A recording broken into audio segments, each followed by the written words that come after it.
প্রিয় ভিউয়ার্স, আজ আমরা আলোচনা করব শতকরা নিয়মের একটি গাণিতিক সমস্যার সমাধান নিয়ে। তো চলুন, কোনো শ্রেণীর 60 জনের মধ্যে 45 জন পাস করেছে, তাহলে ফেল শতকরা কত? অর্থাৎ 60 জন শিক্ষার্থীর মধ্যে 45 জন পাস করেছে, শতকরা কতজন অনুত্তীর্ণ বা ফেল করেছে? তাহলে আমরা দেখি কিভাবে সমস্যাটার সমাধান করব।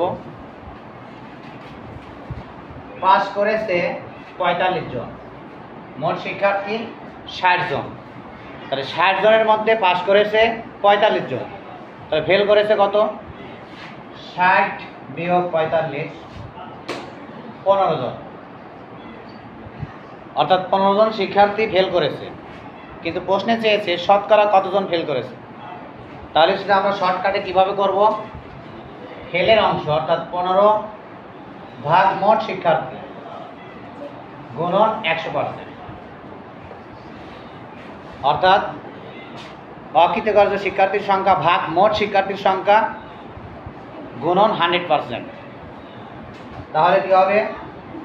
3 20 60, 5 20 100, 20 দিয়ে কাটলাম, 3 অঙ্কে 3, 3 5 15, তাহলে 5 5 25 জন।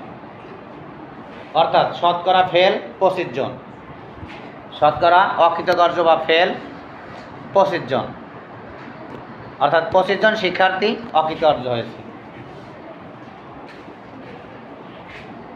আমি আবারও বলছি, কোনো শ্রেণীর 60 জন শিক্ষার্থীর মধ্যে 45 জন পাস করেছে, ফেল করেছে শতকরা কতজন? সমস্যাটার সমাধান করব আমরা সহজে। বিভিন্ন প্রতিযোগিতামূলক পরীক্ষায় কীভাবে শর্টকাটে উত্তরটা দিব। 60 থেকে 45 বিয়োগ করব, তাহলে 15 জন ফেল করেছে। তাহলে 60 জনের মধ্যে ফেল বা অকৃতকার্য 15 জন, 100 জনে কত? তাহলে 15 ভাগ 60 গুণন 100%, তাহলে 3 20 60, 5 20 100, 3 5 15, 5 5 25 জন। অর্থাৎ অকৃতকার্য হয়েছে শতকরা 25 জন বা 25% ফেল। ধন্যবাদ সবাইকে। আল্লাহ হাফেজ।